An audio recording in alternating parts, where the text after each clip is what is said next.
Bonjour à tous. Aujourd'hui, je vous fais une vidéo sur les archanges.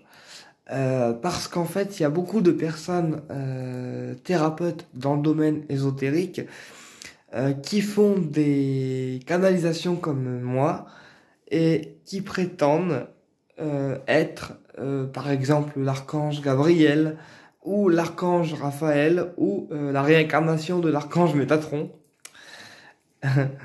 Ça paraît dingue, hein, mais pourtant, voilà. Il y a des thérapeutes qui prétendent être l'archange Métatron, ou Raphaël, ou Gabriel, ou autre. Alors, je vais remettre les points sur les i et les barres sur les t tout de suite. Un archange est un être de lumière. C'est une entité protectrice à part entière. Ce ne sont pas des êtres humains, parce qu'ils sont dans un monde bien supérieur au nôtre, d'accord? Ils sont dans un monde bien supérieur au nôtre, et donc du coup, ils ont une vibration plus élevée que la nôtre. D'accord? Ce qui signifie qu'une personne humaine ne pourrait pas supporter la vibration d'un archange, en fait, tellement elle est trop haute.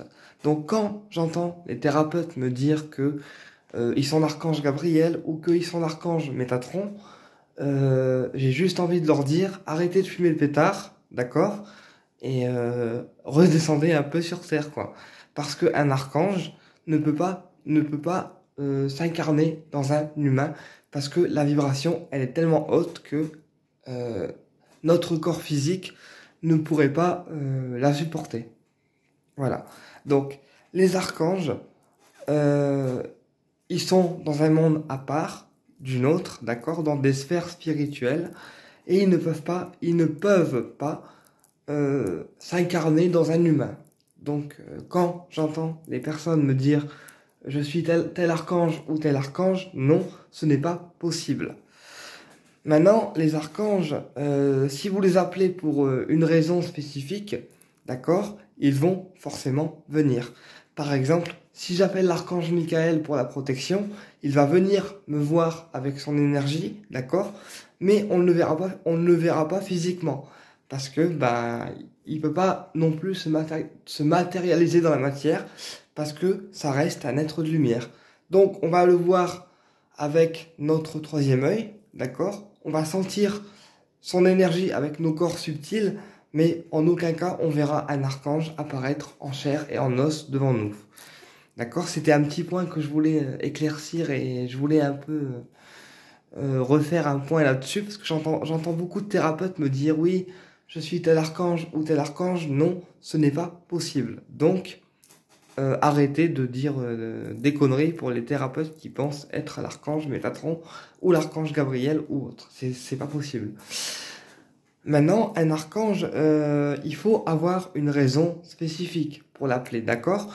Par exemple, pour l'apaisement et les travaux karmiques, on va appeler Métatron, d'accord? Parce que c'est le maître du karma et du coup, ben, pour ces choses-là, c'est lui qu'on appelle. D'accord? Le rayon de l'archange Métatron, c'est le rayon doré. Et on peut l'invoquer aussi avec une bougie dorée ou ambrée. Voilà. Ensuite, pour l'archange Michael, donc on peut l'appeler pour la protection. Et puis aussi pour dégager les entités négatives, d'accord? Son rayon de couleur est le bleu. Et donc on peut l'invoquer naturellement avec une bougie bleue et toujours avec une demande. Voilà. Ensuite, l'archange Jophiel, qui est l'archange de la sagesse, il permet d'apaiser la colère. Donc son rayon est le jaune, d'accord? Et sa bougie est jaune. Donc on peut l'appeler par exemple quand on manque de sagesse et qu'on veut apaiser la colère ou un conflit avec une personne. Ensuite, on a aussi l'archange Kamael, d'accord, qui possède le rayon rose. On peut l'appeler pour tout ce qui est amour, amical, ou développer une amitié, ou adoucir une relation, d'accord?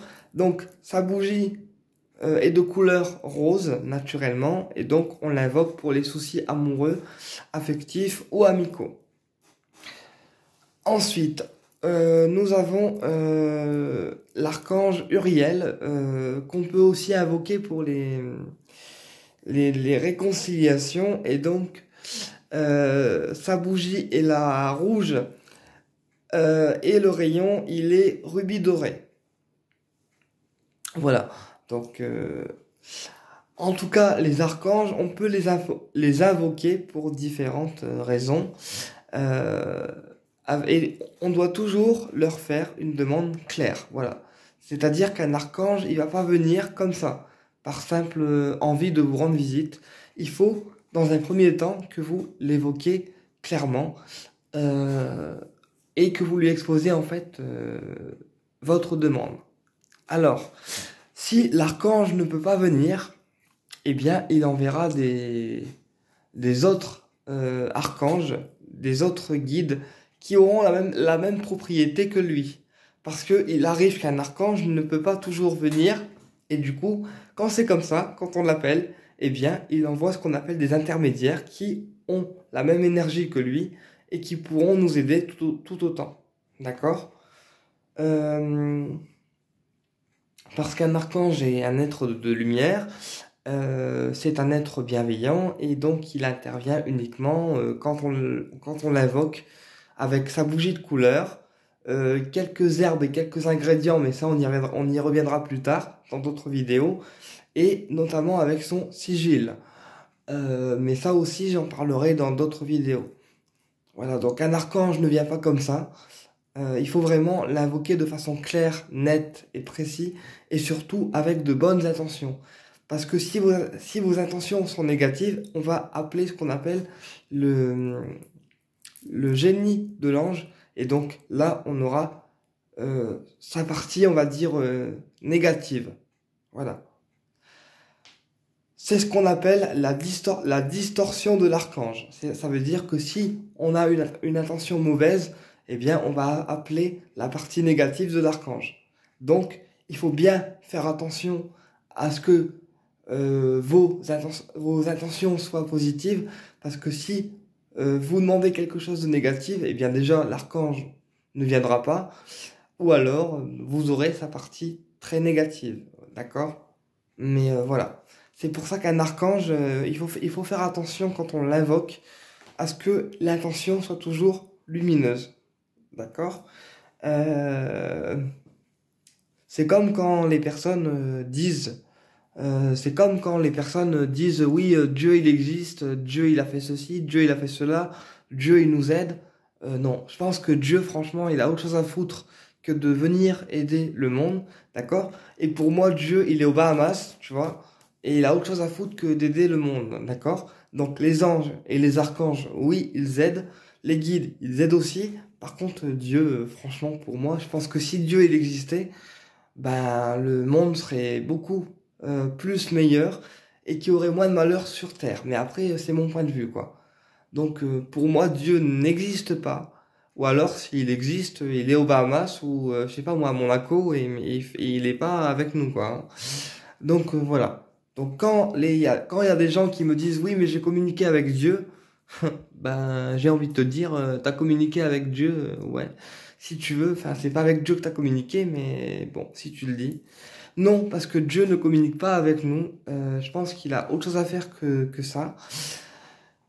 Donc quand il y a des gens qui me disent j'ai communiqué avec Dieu ou avec un tel, non, Dieu n'existe pas. Ou alors Dieu, s'il existe, il est pas constamment avec nous en train de sauver le monde, hein, parce que sinon le monde serait beaucoup moins pourri, hein, il faut le dire. Et il y aurait beaucoup moins de maladies et de misère sur Terre. Voilà. Alors, pour moi, de mon expérience personnelle, je n'ai jamais vu Dieu, d'accord? Les guides, oui, ça je peux le dire, je les ai vus. Les archanges, oui. Les anges, oui. Ça, ce sont des guides qui sont avec nous en permanence et qui, eux, par contre, pourront nous aider. Et d'ailleurs, quand on dit Dieu ceci, j'ai demandé à Dieu, j'ai demandé à l'univers, j'ai demandé à Pierre-Paul Jacques, eh bien, souvent, ce ne sont même pas Dieu ni l'univers qui répond, c'est tout simplement l'archange Métatron, parce que Métatron, c'est le maître du karma, et souvent, ben, quand on demande quelque chose, c'est lui, en fait, qui répond. Voilà. Donc ça, il faut le savoir. Donc pour toutes les personnes qui disent être la réincarnation de l'archange un tel ou un tel, ben en fait, non, vous n'êtes pas ce que vous pensez. Et c'est comme quand on me dit qu'on a un taux vibratoire à 60 millions d'unités. C'est chose impossible parce que 60 millions d'unités, déjà, le corps physique ne pourrait pas le supporter. Donc, c'est chose impossible. Et pourtant, il y a des thérapeutes qui prétendent en fait avoir un taux vibratoire à 60 millions d'unités. Waouh, super, t'es balèze meuf, hein, mais c'est pas possible.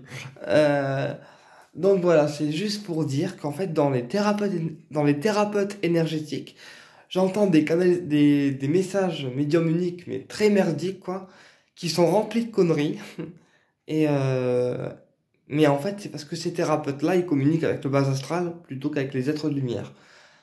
Ce qui explique qu'en fait, leurs messages sont brouillés ou embrouillés et qu'ils ont le cerveau en compote, quoi.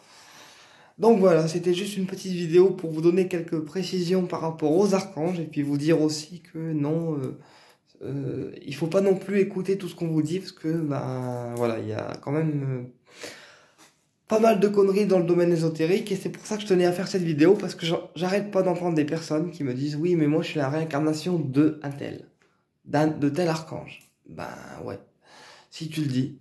Ok, mais c'est pour ça que j'ai tenu à faire cette vidéo, parce que c'est pas possible, c'est quasiment impossible.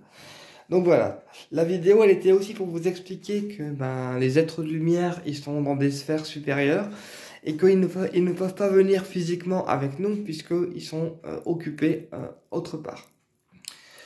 En tout cas dans un autre monde. Et du coup, quand on veut voir un être de lumière, eh bien on le voit uniquement avec le troisième œil. Mais pas physiquement comme ça devant nous, hein. Il faut pas non plus abuser, quoi.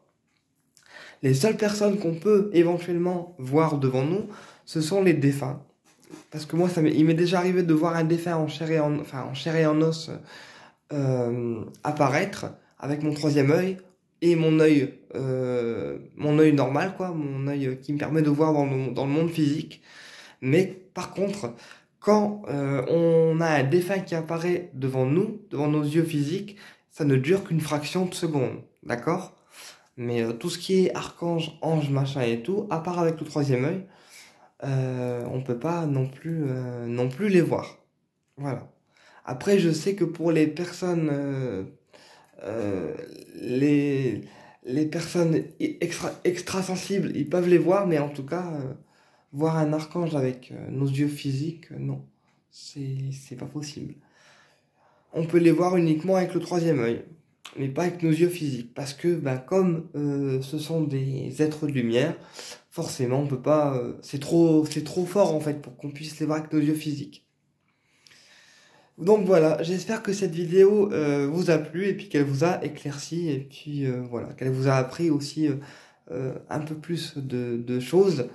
Euh, et puis notamment qu'elle vous a éclairci sur différents